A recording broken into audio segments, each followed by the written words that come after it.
Matin. Économie, la saison est plutôt bonne pour les fabricants de ski de fond du Jura, la discipline est à la mode et les ventes se portent nettement mieux que dans le domaine du ski alpin où on observe un certain tassement. 2 usines sont installées aux Rousses, devenues capitale du ski de fond. Elles fonctionnent depuis maintenant une quinzaine d'années et la mode aidant, on envisage l'avenir avec optimisme.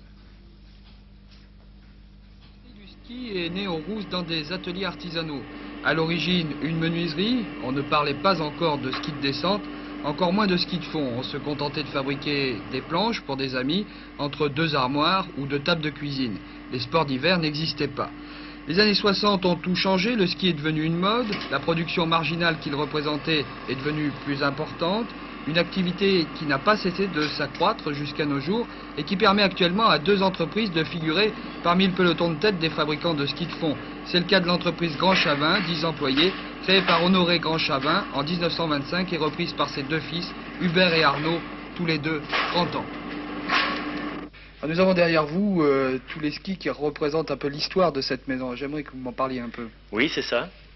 Alors ce ski-là, c'est les premiers skis que mon père a fabriqués en 1925. Vous voyez, ils étaient très rustiques, en bois massif, en icorie, sans quart. Ensuite, on est passé à un ski plus évolué, qui était toujours un ski massif, mais avec des quarts déjà acier. Vous voyez, les fixations, on pouvait libérer le pied avec des étriers. Ensuite, il y a eu les skis contre-collés, qui étaient alors les skis alpins, bien spécifiques pour le ski alpin, avec une semelle plastique, qui a été fabriquée aux environs de 1955. Vous voyez, il était toujours en bois, mais contre-collé. Et ensuite, il y a eu le ski alpin fibre de verre, que nous avons fabriqué pendant quelques années. Voilà. C'est le dernier ski alpin que vous avez fabriqué et après vous êtes lancé après, nous dans nous le sommes ski mis de fond. au ski de fond, c'est ça. Alors, nous avons d'abord fabriqué des skis de fond à peluche, à écailles. Et maintenant, nous fabriquons des skis de compétition, principalement des skis de compétition en fibre de verre et carbone. Le haut de gamme, une carte que la société Vandel à Bois d'Amont a joué depuis longtemps et qu'elle continuera à jouer en mettant au point des skis toujours plus performants. C'est un ski révolutionnaire dans la mesure où c'est un ski où la fibre de verre est remplacée par les fibres de Kevlar et de carbone.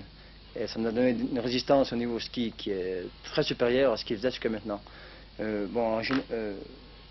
En schématisant, c'est un ski donc noyau bois et mousse acrylique.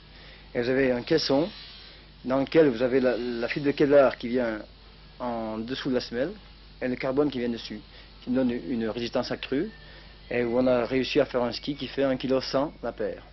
Alors ça c'est un très beau ski, mais vous ne fabriquez pas que du ski de haut de gamme, vous avez un ski plus ordinaire qui celui-là est concurrencé par des marques étrangères. Voilà, principalement si vous voulez, oui. Chez nous, on sent vraiment la crise dans la mesure où on fait beaucoup de ski de compétition, donc le prix ne compte pas forcément, mais enfin ce n'est quand même pas tout dans une production.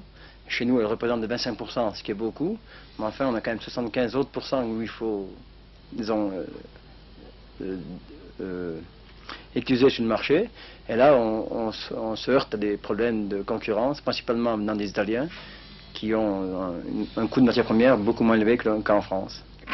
Réunies, les 2 usines des Rousses produisent près de 25 000 paires de skis par an, 12% du marché français qui représente 200 000 paires. Une place que l'on entend bien sûr préserver de l'appétit féroce des gros fabricants étrangers.